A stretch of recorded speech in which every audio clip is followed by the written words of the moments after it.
Comparte el conocimiento, porque de su experiencia obtenemos beneficios. Vive sano, hablando con los expertos. Aquí estamos en nuestro segmento Hablando con los expertos y hoy abordaremos una condición, la cual es la primera causa de discapacidad en el mundo, los accidentes cerebrovasculares, mejor conocido como derrames cerebrales. Para ello, el doctor José Cilia Ruiz, quien es neurólogo, nos hablará cuáles son las causas, las consecuencias de esta condición. Doctor, bienvenido. Qué gusto tenerle aquí. Gracias, placer para mí. La verdad que estoy complacido con estar en tu programa, que yo sé que es un proyecto anidado por muchos años.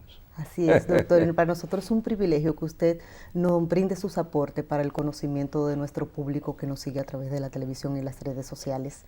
Doctor, cuando hablamos de accidente cerebrovascular, un derrame cerebral, como popularmente escuchamos decir, ¿qué es exactamente esa condición? Sí, es importante clarificar el concepto de derrame cerebral, porque derrame cerebral tiene la mitad de verdad y la mitad de mentira. Sí, es una combinación. Es una combinación. ¿Cuál es la mitad verdad? Que hay eventos vasculares que son por rompimiento de vaso, rotura de vaso. Es decir, que hay sangrado. Okay. Pero los más comunes son en los que no hay sangrado y lo que hay es un taponamiento de vaso, le hace que hay una isquemia. Okay. Entonces, los que rompen vaso y hay sangrado son correctamente derrames. Pero en los que falta sangre, que es por taponamiento de un vaso, no pueden llamarse derrames. Pero indistintamente a nivel popular, se conocen como derrames. Por eso es que lo dividimos en dos grandes grupos, hemorrágicos e isquémicos. Okay. Entonces, cuando ocurre esto, ¿cuáles son los síntomas que se presentan en el individuo? Sí, todo va a variar del área afectada. Todo va a variar de si es un derrame por sangrado o si es un derrame por infarto, por isquemia. ¿Qué digo con esto? Que no es igual un infarto o un derrame que esté en la parte anterior del cerebro a otro que esté en la parte media o esté en la parte posterior. Por ejemplo, una persona con un evento vascular anterior va a quedar ciego, va a perder visión de un ojo, va a tener una sensación de pérdida de fuerza de brazo, Cuando pierna. hablamos anteriores, en la parte anterior del cerebro. En la parte anterior del cerebro.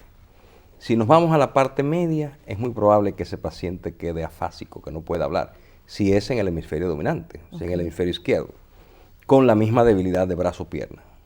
Si es en la parte posterior del cerebro, tal vez ese paciente quede con una hemianoxia, o sea, su campo visual va a perder la mitad, las dos mitades internas de la visión, porque la visión está aquí atrás, en el lóbulo occipital.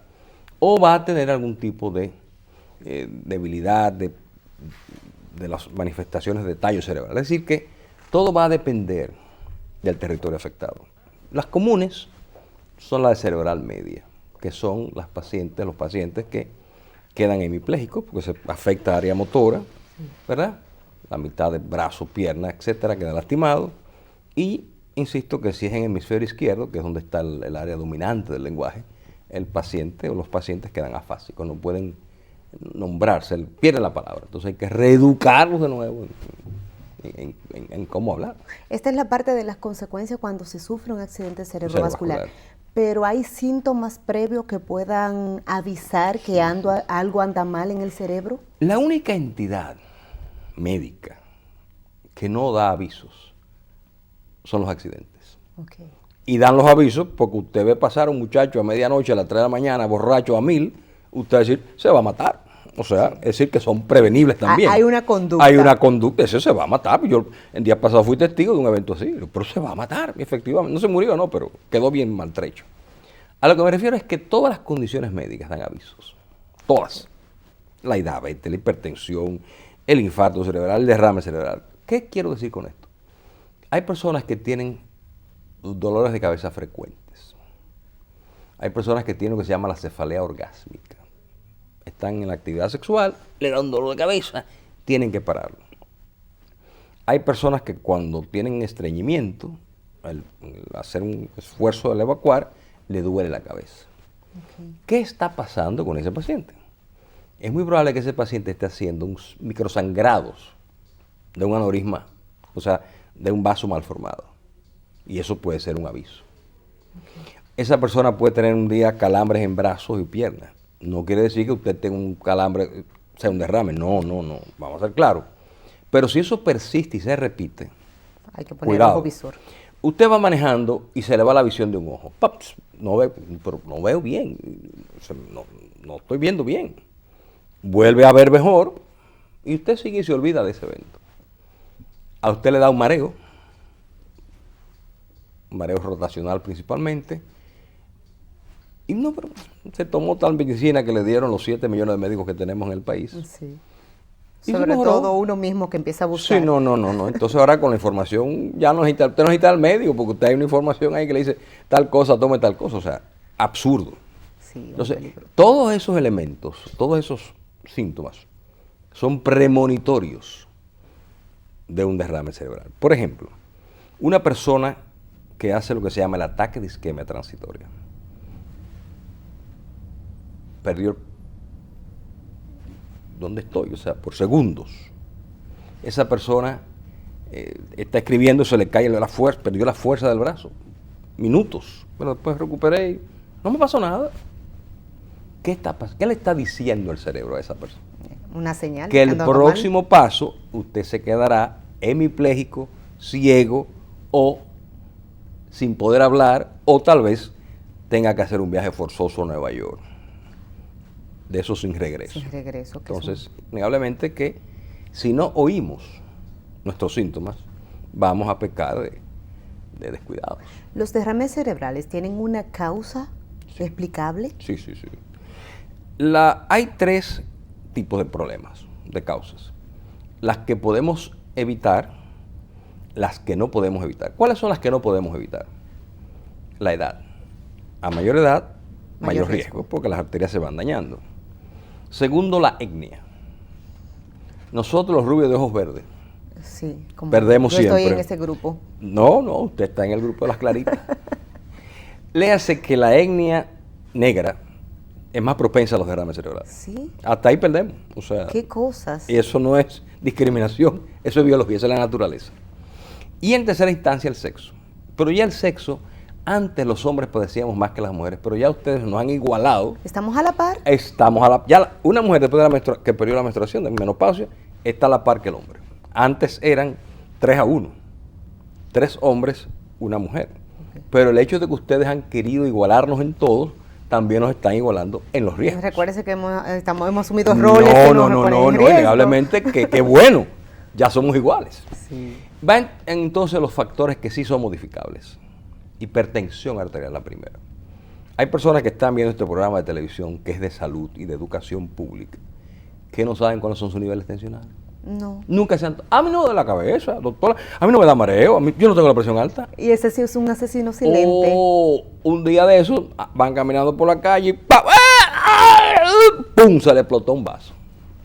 Emergencia grave. Daño, hemiplegia, secuelas negativas. Diabetes.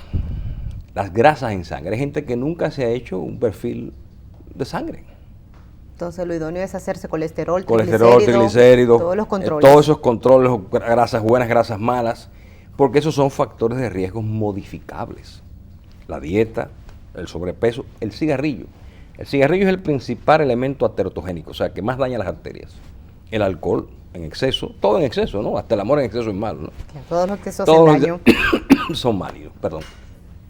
Entonces, quiere decir esto que usted puede esos factores de riesgo modificarlos a su beneficio. Vida sana, ejercicios, la caminata diaria, que es maravilloso. Es decir, que son factores que usted los puede controlar. Porque una presión controlada a usted lo convierte en una persona que en casi igual a una persona no hipertensa. En factores de riesgo, ¿no? En chance de padecer. Pero esos son los principales elementos que participan de ese daño. Doctor, vamos ahora a un pequeño corte comercial. Al regreso vamos a continuar hablando de este interesante tema, los derrames cerebrales. Ya continuamos.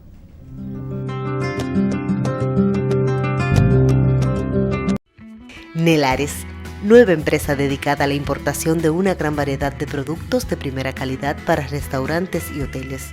Ofrecemos alimentos y bebidas para paladares exigentes y al alcance de todos los presupuestos. No pierda la oportunidad y pregunte por nuestro catálogo llamando al 809-238-5681 o visítenos en www.nelares.com.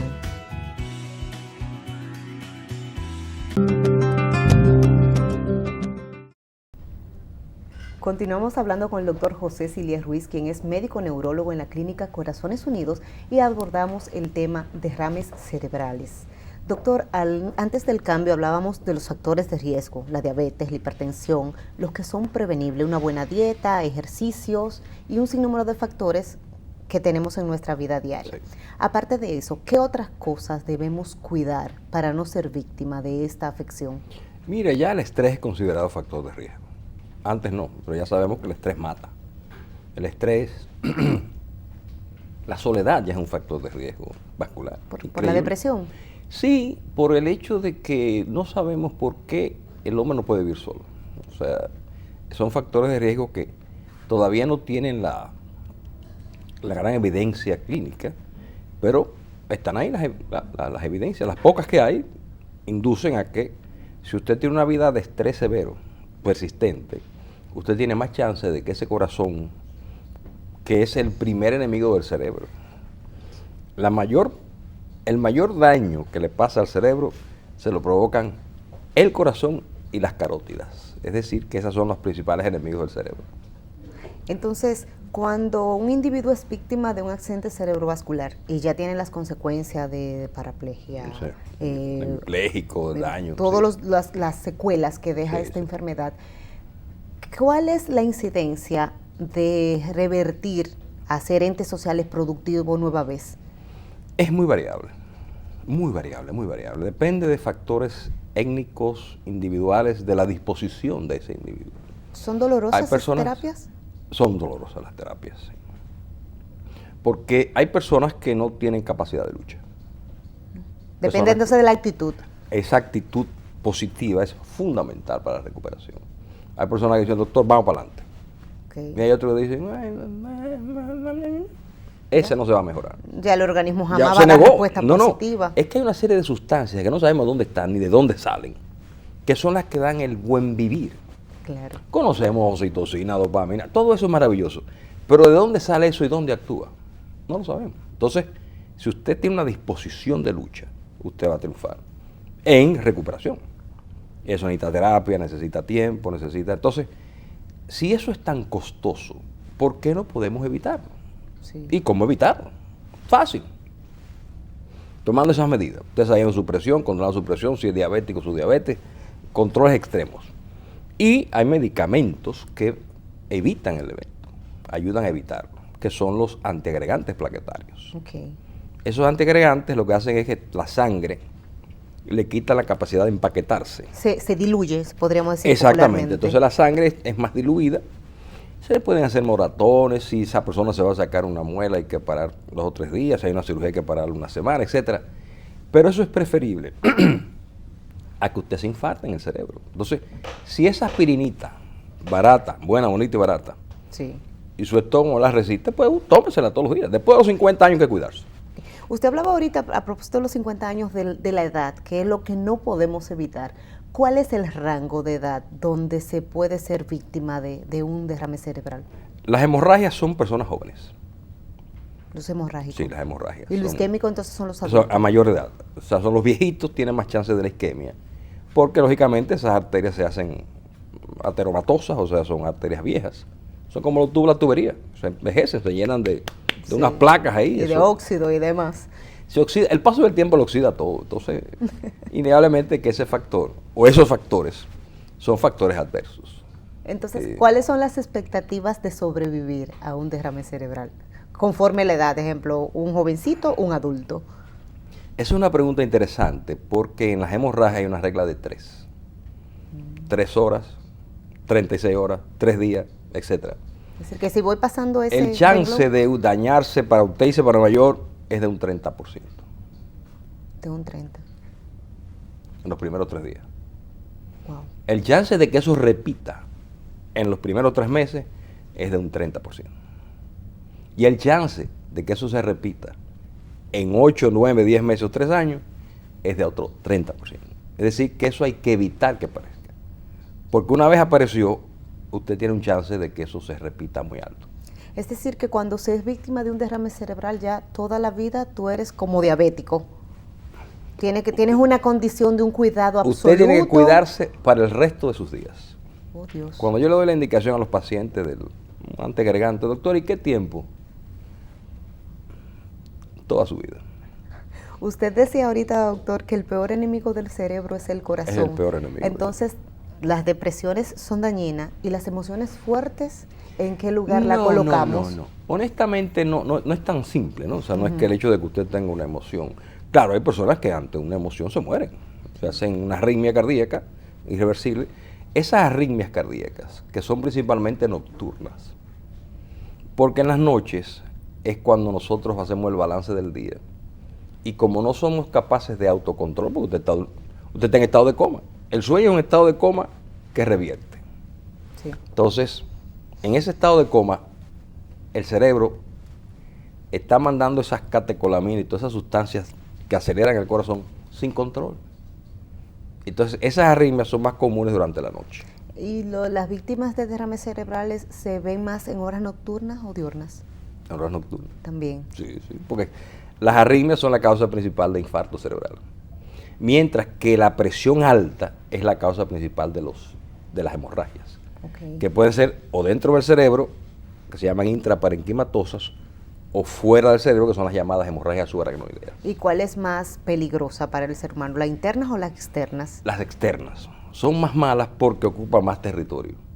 Como el cerebro es como una mujer. ¿Cómo son las damas? A ver. Las damas son sí o no. Sí o no. Una dama quiere, aguanta todo. Todo lo soporta, vejación, hambre, todo con cariño. Hasta pan y cebolla. Hasta y somos pan felices. y cebolla de Miguel Hernández. Cuando no quiere, usted le compra un castillo de oro.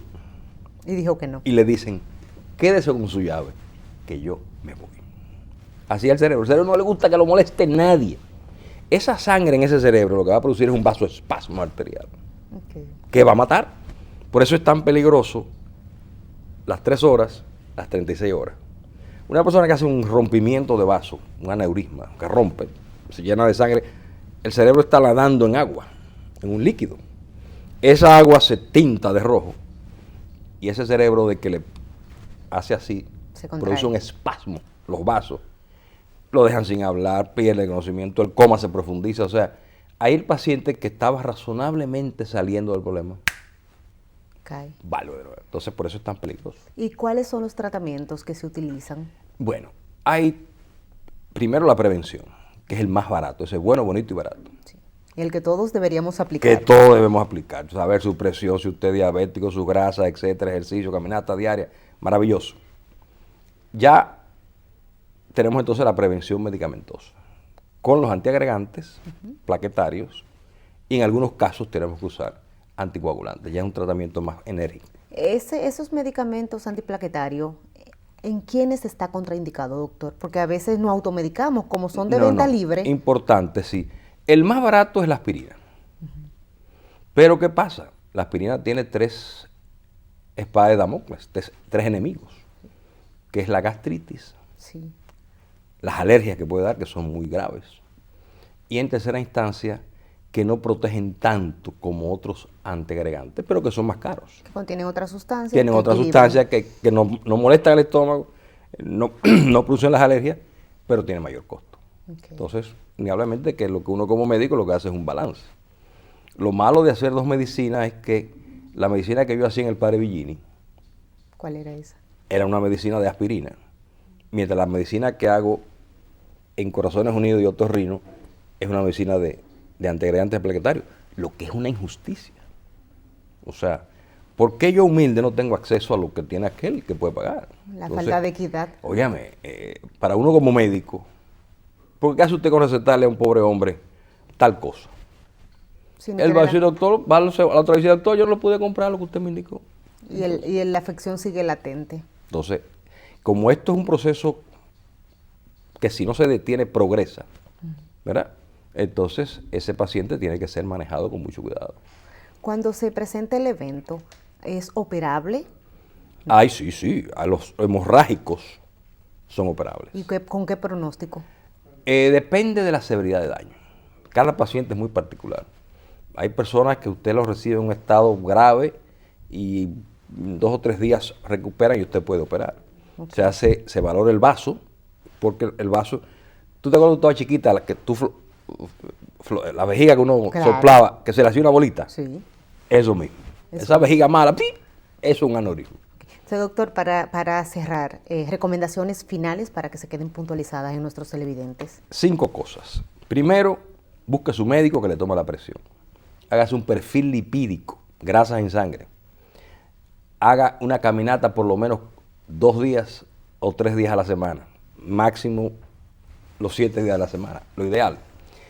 Y lo cuarto, trate de vivir una vida sana, razonablemente. Esos exabruptos, usted vivir peleando con el mundo.